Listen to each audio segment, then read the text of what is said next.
제갈량 사후에 삼국에 관한 얘기를 빨리 하겠습니다. 네.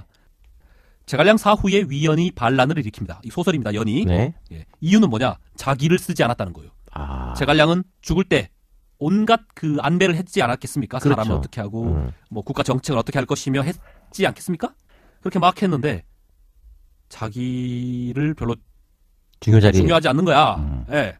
그래서 일단 화가 났어. 그런데 정사에서도요, 이 위연 말고도 자기를 좀 잘 써줄 거라 생각했는데 안 써줘가지고 뭐 이렇게 시리에 빠지고 자살하고 한 사람도 많아요. 예. 일단 위연은 그 연희에서 찍힌 인물이잖아. 악역을 맡았잖아요. 그렇죠. 그래서 제갈량이 죽을 때 위연에 대해서도 이렇게 딱 해놨습니다. 얘 반란할 거니까 어쩌고저쩌고 넌 어떻게 하고 해라라고 해놨어. 이게 재밌는 거지. 그래서 제갈량이 죽고 난 다음에 이 군사적인 측면을 양의라는 사람한테 맡겨놨습니다. 얘가 대장이야.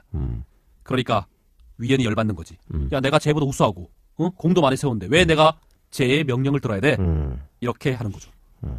그래가지고 서로 갈등이 생기면서 양쪽에서 저기 수도의 황제한테 서로 반란 일으켰다. 쟤 반란 일으켰대요라고 이렇게 표를 올립니다.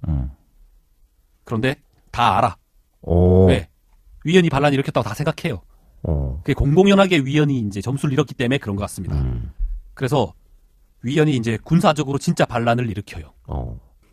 제갈량의 모든 것을 이어받은 후계자가 누구라 그랬죠? 강유. 강유. 예, 강유. 그리고 명목적으로 제일 높은 자리에 앉혀놓은 사람이 양의. 이렇게 이쪽 군하고 위연군하고 이렇게 딱 맞부딪히게 됐습니다. 이제 위연이 나와서 야, 너것들 다 죽었어. 이렇게 얘기하니까 양의가 나와서 이렇게 얘기합니다. 그래, 알았는데 너희가 한번 해봐. 나 위연을 죽일 자 누구냐? 이거 3번 한번 외쳐보라고. 너 그렇게 잘났으면. 위연이 보기에 이상한 놈이잖아요. 그렇죠. 이상한 소리 안 해? 이러면서 그런 소리면 뭐 3번이 아니라 3만 번도 하겠다. 이놈아. 이러면서 외쳐요. 나 위연을 죽일 자. 감히 나 위연을 죽일 자 누구냐? 이렇게 외칩니다. 처음 딱 외치는데 뒤에서 누가 모가지를 싹 잘라버려. 네? 그 위연이 핵 죽어버립니다. 바로? 예. 근데 신복 심어놨어? 예, 심어놨던 겁니다. 누구냐? 마대입니다. 마대. 예, 그 마초의 사촌 동생. 그 제갈량이 마대를 엄청 중용을 하는 것으로 연예에 나와요. 예. 그래서 죽을 때 다 불러서 넌 어떻게 하고 넌 어떻게 하는데 마대를 불러서는 너는 위연 편에 서라. 그리고 어떻게 하다 보면 위연이 이렇게 외칠 것이다. 나 위연을 죽일 자 누구냐? 라는 말을 외칠 때가 있을 거다. 그러면 나다 그러면서 잘라라. 그게 신호니까. 그렇죠. 라고 해놓은 거예요. 각각 다른 미션을 준 거야. 그 양이한테는 위연하고 대치를 했을 때 이렇게 말하도록 시켜라. 그 각자 받아들었을 때는 이게 뭐야? 그렇지. 라고 생각을 했겠죠. 그런데 왕창 맞춰놓으면 하나의 퍼즐이 되는 겁니다. 야, 이게 얘기했잖아요. 제갈량 표라고. 그렇지. 제갈량 스타일이라고. 자, 그런데 정사에는 어떻게 되었냐? 그 제갈량이 병사가 위중했을 때 그 위연한테 시킵니다. 내가 죽어서 후퇴를 할 때 후군을 맡아라. 적이 쫓아오는 것을 맡으라고 미션을 줘요. 그러니까 이제 그 한 부대를 확실히 맡고 있는 거죠. 위연이. 그렇죠. 네. 근데 이제 제갈량이 죽었을 때 위연이 어떻게 했냐면 나는 공격하겠다. 한 사람이 죽었다고 해서 이 원대한 국가의 정책을 왜 바꾸냐. 이렇게 얘기했던 거예요. 제갈량이 있든 없든 간에 이것은 계속해야 되는 전쟁이다라고 주장을 했던 겁니다. 뭐 큰 배반은 아니죠. 다른 의견일 뿐이지. 그렇죠. 그런데 이제 그 마음 속에는 실제로 이제 제갈량 양이한테 물려줬거든요. 일단. 그러니까 위연은 그 양이라는 그 일종의 정적입니다. 그 사람의 그 아래에 들어가고 싶지 않다라는 뭐 그런 속마음도 있었던 것 같아요. 예. 그래서 양이 군과 후군을 맡은 위연군이 나눠지게 된 거죠. 그래서 양쪽에 서로 배반했다고 표를 올리는 건 사실입니다. 그런데 요 감정 싸움에서 끝났어야 됐었어요. 근데 위연이 뭘 했냐면 화가 나서 양이 군이 후퇴하는 길을 먼저 훅 가가지고 길을 잘라버려요. 야, 너 후퇴하지 말고 같이 싸우자. 이런 거였어요. 저는 그렇게 생각합니다. 아니, 삼국지 정사를 쓴 진수도 그렇게 판단을 해요. 평가가 그렇게 나옵니다. 위연은 배반하려고 했던 것이 아니다. 이렇게 의견이 달랐던 거다. 좀 죽은 데에는 억울한 면이 있다. 라고 되어 있습니다. 그렇게 해서 붙는데 싸움이 되겠습니까? 왜요? 이 싸움이 안 되는 이유가 있습니다. 왜냐하면 서로 이렇게 표를 올렸는데 수도에서는 위연군을 반란군으로 규정을 했어요. 그 위연 밑에 있던 부하들이 반란군 되고 싶어요? 그렇지, 아니죠. 예, 갑자기 싸우다가 얼떨결에 갑자기 나보고 반란군이래. 아니에요, 저. 예, 그러니까 양이군이 거기 한마디 했겠죠. 야, 너네들 반란군 할래? 했더니 위연의 부하들이 다 와해가 되는 거죠. 위연과 아들들이 도망을 갔겠죠. 왜? 다 부하들이 와해가 됐으니까. 그렇죠. 부대가 와해가 됐으니까. 그래서 쫓아가서 부자, 위연과 위연 부자의 목을 잘라서 온 장수가 마대예요. 그것을 그렇게 바꾼 겁니다. 잘 썼죠? 그렇네요. 위연의 반란은 끝났습니다. 그 다음에 강유가 제갈량의 유지를 이어받아서 계속 북벌을 합니다. 하지만 제갈량도 못한 것을 강유가 할 수는 없었겠지요. 예, 제대로 안 된 거죠. 식량과 그리고 문제가 더 있었습니다. 뭐냐면 제갈량이 있었을 때는 그 유비의 아들 후주 총나라 황제가 제갈량이 시킨 모든 것을 잘했어요. 철석같이 믿었으니까. 어떻게 하시고 저떻게 하시고 잘했는데 제갈량이 없어지니까 옆에 간신들이 떠드는 소리에 귀를 기울인 겁니다. 후방이 불안해진 거죠. 앞에서 적군과 싸우려고 하는데 항상 뒤통수가 걱정인 거야. 그게 싸움이 되겠어? 싸움이 되겠습니까? 안 되는 거죠. 몸이 굳지. 그렇죠. 그래서 총나라는 멸망의 길로 접어듭니다. 자, 이제는 총나라를 멸망시킬 때가 됐다라고 위나라에서 생각하는 거죠. 저 그냥 지금 없애도 될 것 같다. 예. 그런데 사마의는 이때 물러난 상태였습니다. 아들에게 이제 주고. 그렇죠.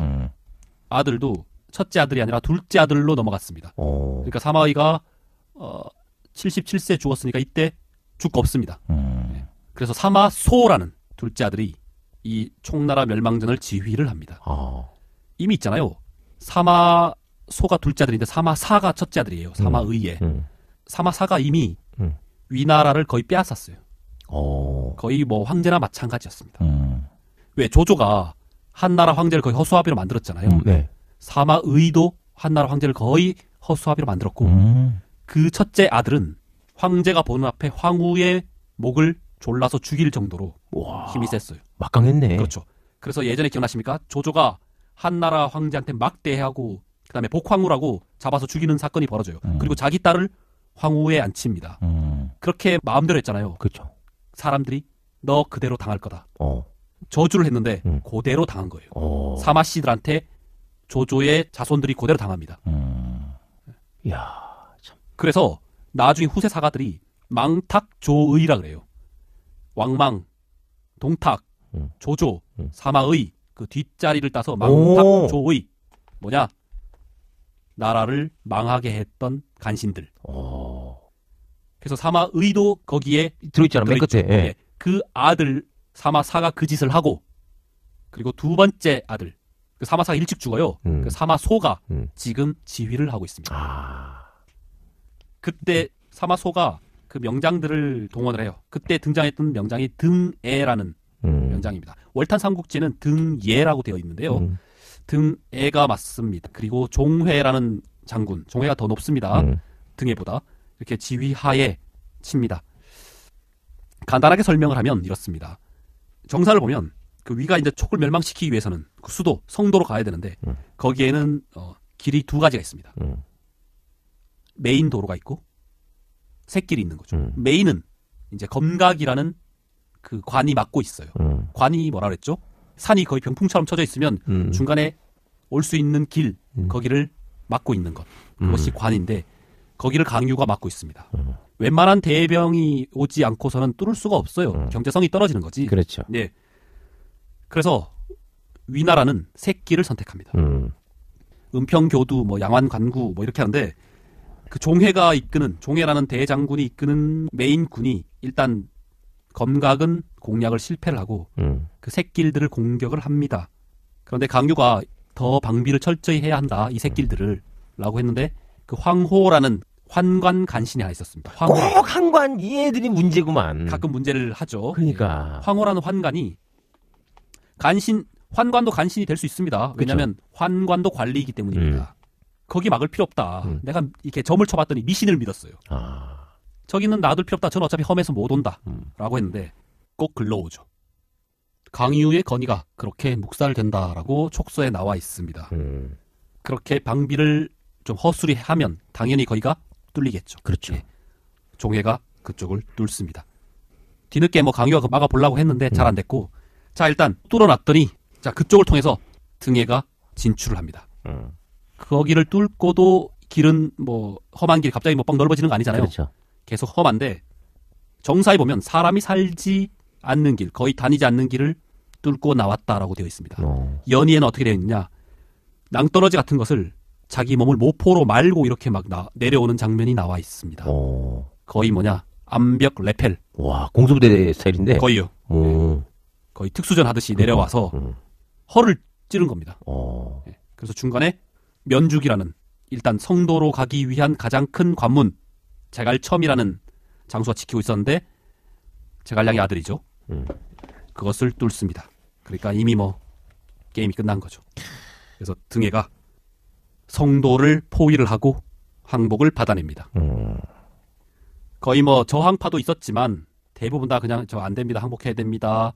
그래가지고 제갈량이 죽고 난 다음부터 바보 모드로 다시 돌아온 황제가 쉽게 항복을 합니다. 예. 이때가 263년 AD 총나라가 멸망합니다. 강유가 검각에 멀쩡히 살아있는데 수도가 항복을 해요. 안타깝다. 그러니까 여기는 어떻게 후방이 다 넘어갔잖아요. 했으니, 넘어갔으면 전방이 살아있을 수 없죠. 그럼요. 그래서 수비는요. 무기가 지키는 게 아닙니다. 사람이 지키는 겁니다. 자, 그래서 강유가 정말 허무했겠다. 허무했죠. 그래서 부하들이 칼로 돌을 치면서 분통을 터뜨리면서 항복을 했다고 합니다. 자, 그런데 총나라 토벌군 대장 둘이죠. 종회가 총대장이고 그 다음에 등해인데 네. 이 둘이 서로 시기를 하면서 종회가 등해를 숙청합니다. 그러니까 거짓으로 뭔가를 이렇게 꾸며가지고 없애는 거죠.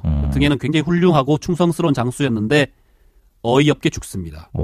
그리고 종회가 총나라 점령군 대장이었는데 네. 반란을 일으킵니다. 또? 그렇죠. 자기가. 그럼 뭐야? 총나라를 지금 반란군 대장이 돼서 촉을 딱 갖고 있는데 네. 그럼 위나라를 또 친다는 거야, 지가? 뭐 하여튼 그런 식으로 자기가 일종의 왕이 되는 셈이죠. 그렇게 반란을 일으킵니다. 연희에서는 강유가 이 종회를 꼬드겨서 반란을 시키는 것. 그러니까 어떻게 하든 촉을 다시 살려보려고 그렇지. 하는 노력으로 나오는데 정사에서는 이 위나라 부하와 부하 장수들이 여기에 호응하지 않고 이 종회와 강유를 다 죽이는 걸로 나옵니다. 강유의 처자식도 전부 다 이때 처형을 당하는 거죠. 연희에서도 강유는 어이없이 죽습니다. 강유가 죽음으로 해서 총나라는 뭐 완전히 망했다고 볼 수 있습니다. 그럼 유비 촉 몇 년 만에 이제 완전히 딱 다 없어지는 거예요? 거의 50년 만에 망하는 거죠. 네. 그래서 유비의 바로 아들 2대 때 망하는 겁니다. 초대에 세워서 그 다음 때 망했습니다. 올해 3대를 못 갔네. 그렇죠. 그래서 그 유선의 아들 중에는 5째 아들은 뭐 저항해야 된다. 한번 싸워보고 죽어야 되지 않겠습니까? 이러면서 막 하고 자결하고 이런 충의지사도 있었는데 유선은 굉장히 쉽게 항복을 합니다. 연희에 보면 이제 총나라 황제를 잡아왔잖아요. 사마소가 묻습니다. 총나라가 그립지 않소? 그랬더니 유선이 아니요. 여기 좋습니다. 미친놈 아니야? 그렇죠.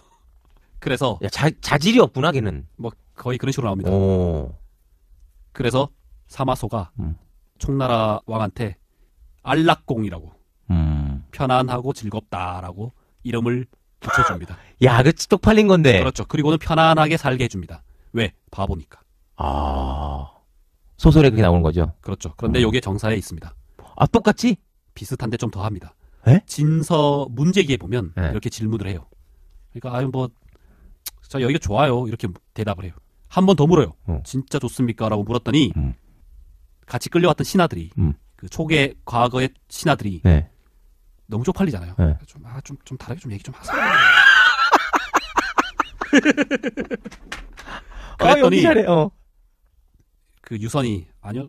좀 그리워요. 제가 서쪽만 보면 눈물이 좀 나고 좀 그래요. 라고 대답을 합니다. 그랬더니 사마소가 웃기잖아. 그렇지. 진심이요? 그 누가 시켰어? 그랬더니 유선이 신하가 그랬어요. 네, 이렇게 대답을 합니다. 야, 근데 연희보다 더 바보죠. 그러니까 근데 진짜 사마소가 그냥 쟤는 바보구나 생각할 수밖에 없. 예, 놔둬도 되겠다라고 생각합니다. 어떤 학자들은 얘 진짜 바보다라고 하기도 하고 어떤 학자들은 아니다. 얘가 더 머리가 좋은 거다. 어차피 잡혀왔으니 그렇지. 요렇게라도 목숨을 구제하는 것 아니면 후위를 도모하는 것 그게 더 낫다. 요런 의견이 있습니다. 난 솔직히 내 의견은 네. 두 번째 같아요. 나 아까 무슨 얘기냐면 얘 어떻게 보면 바보지만 얘가 또 머리가 좋은 놈일 수도 있다는 생각을 했거든. 그렇죠. 그게 죽은 뭐해? 그렇죠. 자기와 자기 자식과 부하들을 구하는 길이라고 생각했을지도 모르죠. 그렇지. 아무튼 판단은 여러분한테 맡기겠습니다. 그렇죠. 자, 이렇게 해서 263년에 총나라는 완전히 망하고 어이없게도 2년 후에 위나라가 망합니다. 왜? 그 아까 조씨들 힘이 없잖아요, 이미. 그렇지, 사마의 때 이미 힘이 없어졌습니다. 맞아. 사마사 때는 황제 앞에서 황후가 목 졸려 죽는 사건이 벌어질 정도로 힘이 없어요. 그래서 사마소의 아들 사마염이 조비가 했던 행동과 똑같은 행동을 합니다. 위나라 원제한테 황제의 자리를 양보받습니다. 말이 양보지. 그렇게 해서 한나라 위나라가 교체하는 것과 똑같은 상황이 벌어집니다. 그때가 265년 이제 진나라가 생겼습니다. 그리고 15년 후에 오나라가 망합니다. 오나라는 거의 내분으로 망합니다. 잘 일치단결해서 지켰으면요. 통일은 못했을지 모르지만 아마 양강으로 계속 남아있었을 수 그렇죠. 있었습니다. 최소한 몇십 년간은. 그런데 자기들끼리 그냥 지지고 볶고 난리도 아니에요. 오나라가 두 패로 나뉘어가지고 지독하게 싸웁니다. 이것을 그 이궁지쟁이라고 합니다. 두 궁의 쟁패 싸움이라고 그래가지고 이궁지쟁이라고 하는데 간단하게 설명을 드리면 손권이 후계자를 지명을 하는데 주저했던 거예요. 그리고 태자를 지명을 했으면 힘을 실어줘야 되잖아요. 그렇죠. 그런데 힘을 실어주지 않은 이상한 행동을 해요. 그러니까 아래쪽에서 눈치를 살피다가 두 패로 갈라지는 거예요. 이미 두 패로 갈라졌으면 함부로 양보 못하잖아. 그렇죠. 그냥 어찌됐건 자기가 민대가 이겨야 되는 거예요. 하나 주고 나가야 돼. 그렇죠. 그렇게 해서 거의 저절로 망합니다. 나중에 위군이 쳐들어왔을 때 거의 뭐 갖다 바칩니다. 자, 기나 길었던 삼국지가 끝났습니다. 아쉬워.